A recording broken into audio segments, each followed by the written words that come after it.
All right, so I think that by now the phrase cancel culture has essentially devolved into being either meaningless or just a weapon that is deployed by reactionary conservatives anytime they want to deflect away from valid critiques of their ideological beliefs or their openly held opinions or their policy prescriptions, etc. We see this phenomenon all the time. They'll come out and say some absolutely vile racist shit or homophobic shit, and then whenever they're criticized, turn around, throw their hands up and say, well, this is just the woke mob coming after me. I wonder why this happened. Okay, so I have an absolutely wild clip for you guys here of none other than public enemy number one, Vladimir Putin here, who is essentially using this same tactic right now in response to what he thinks is an overreaction to Russia's invasion of Ukraine. So there is a little bit of nuance in this entire conversation that we're going to get to after he's done, but this clip absolutely broke my brain, not only because of the cancel culture shit, but also he literally brings up J.K. Rowling, of all people, to basically try to take her side in proving that the West is just hyped up on this cancel culture nonsense. So let's just go ahead and get into this clip. The children's author, her books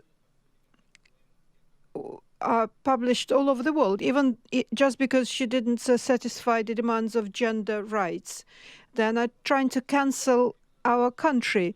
I'm talking about the progressive discrimination of everything to do with Russia, this trend that's unfolding in a number of Western states with the full neglect, sometimes encouragement of Western cultures. They're now engaging in the cancel culture. They're even removing Tchaikovsky, Shostakovich, Rachmaninoff from posters. Russian writers and their books are cancelled. There's now the latest program to cancel world literature was conducted by the Nazis in Germany 90 years ago. We remember that footage when they were burning books. It's impossible to imagine such a thing in our country, and we're insured against this thanks to our culture. And it's inseparable for us from our motherland, from Russia, where there is no place for ethnic intolerance, where for centuries representatives from dozens of ethnic groups have been living together, and cultural diversity is the pride of our society, the strength and priority of our states. Okay, so there you go. All right, now listen, I do think, again, that there is a little bit of nuance here to have in this conversation, because I've talked about it multiple times on this show of how there has been just an absolutely absurd reaction to Russia's invasion of Ukraine, which should be condemned. And of course, you should condemn Vladimir Putin and the oligarchs that, support him. And we should go after all of their assets and crack down on them and impose sanctions on them specifically. But in the broader sense of the word, he does kind of have a point, just in the sense of, absolutely stupid things that are just associated with Russia being removed from American life or Western European life. Just a couple examples to remind you guys. Again, talked about this extensively on the channel, but here from Fox 10 Phoenix, they say Russian-owned businesses in the U.S. face discrimination, vandalism over Ukraine invasion. So this has been a pretty wide phenomenon that I've seen. Any stores or anything that just happen to be owned by Russians, even if they don't support the invasion or they don't support Vladimir Putin and don't have anything to do with the war in Ukraine, still being put under this umbrella that is much less so, but still analogous to what we saw in the run-up to the Iraq and Afghanistan wars in a post-9/11 America, where it was Muslims who were, and still are to this day, facing just widespread racism and xenophobia and attacks from Americans who decided to basically condemn all of the Muslim faith and religion, or really anybody who is ethnically from the Middle East or anything like that, and just hold all of them accountable for the acts of a very small subset of a small minority of the people who actually conducted the attacks. And I think this is kind of analogous, again, obviously not a one-to-one correlation, but is analogous to shit like this, because average Russian civilians, not only within Russia but also around the world, for the most part, if they were actually told and given accurate information, which they aren't obviously within Russia, but if they were actually told about the nature of the war and everything that's going on, then I'm sure that a majority of them, or a substantial portion of them, would be completely against the war. And again, we've covered on this channel the thousands and thousands of Russians who are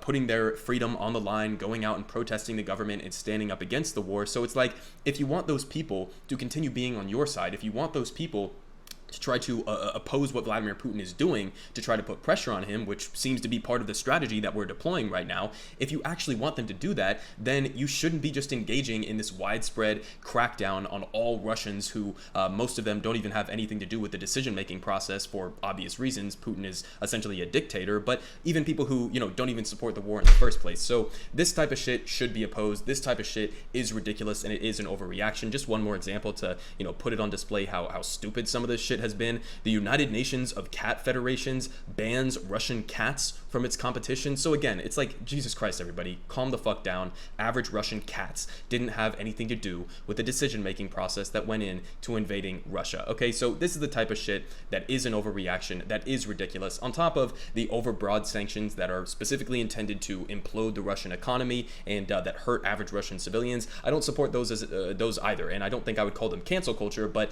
I wouldn't support those at all in the first place because they are just hurting innocent civilians, and it's not even clear that they are strategically beneficial towards pushing Putin to end the war at all. But now to get onto the flip side of that, one of the more ridiculous things about what he said there is, first of all, that J.K. Rowling has been canceled in the first place. Okay, she is a multi-millionaire who created a book series that is still thriving to this day. She has a massive platform that she uses all the time to engage in rampant transphobia openly, and she's gotten some criticism for that, but she hasn't been canceled in the sense that, like, she's still selling her books, she's still making millions of dollars, she still has, again, a gigantic platform where she speaks to millions of people every single day, she's constantly tweeting about everything, okay, and she's entered herself into a conversation about the existence of trans people and whether or not they should be welcomed into society, essentially, in a positive direction, and she's come out on a side of that is obviously going to garner up some opposition to her opinion for good reasons. And so there's this trend that we've been seeing recently. We saw this with Dave Chappelle as well, I think,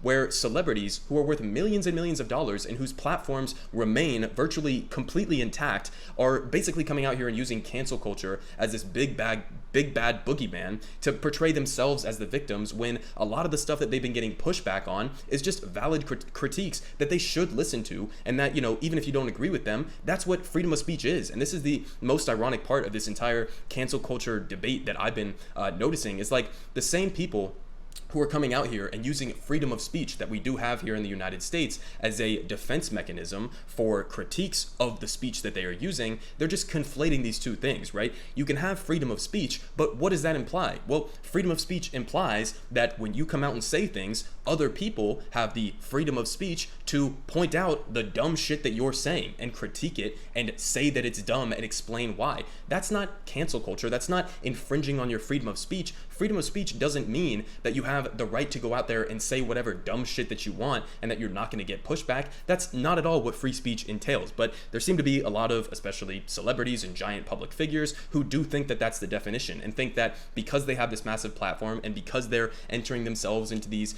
divisive conversations, and then they get pushback for their opinions on those conversations, that's not cancel culture. That's not infringing on anything. That's just you being critiqued for having dumb opinions. So there is this massive conflation here with celebrities like J.K. Rowling and what cancel culture actually means. But those are the two sides, I think, in terms of just the cancel culture angle that are important to look at here. Yes, you don't want the overbroad cancellations of Russians who live in the US or around the world or even within Russia. You also don't want to hurt these, Russian cats and whatever that are trying to fucking compete in these competitions, etc. But on the flip side of that, that doesn't mean that people like J.K. Rowling or Vladimir Putin are being canceled, okay? You're being critiqued for something horrible, especially in the case of Vladimir Putin, that you are conducting right now, okay? The war in Ukraine was not justified. You were lying about your intentions and why this war was taking place. So, of course, you're going to be condemned for going out there and committing widespread human rights abuses and war crimes left and right. That's not cancel culture. That's just you being held accountable to some degree by public opinion. Now, another example of just how stupid and hypocritical Putin's opinion was there at the end, where he said, well, we don't really have this cancel culture phenomenon within Russia. Well, just as one more reminder, as an example, Russia can now jail people for 15 years for tweeting about the war on Ukraine. So a little bit of details on here.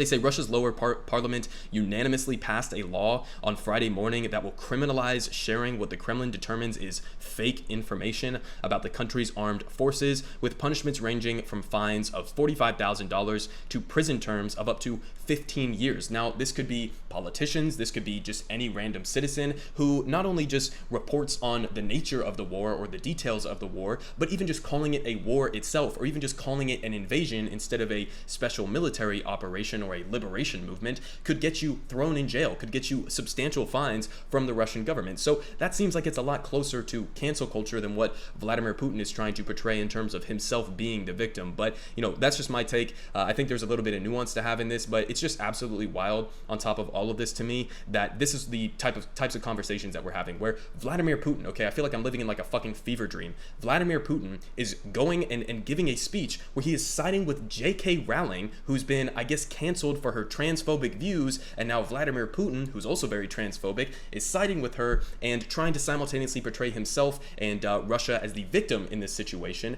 instead of as one of the primary causes, his own actions, for the creation of this ongoing crackdown on Russian exports and the Russian economy.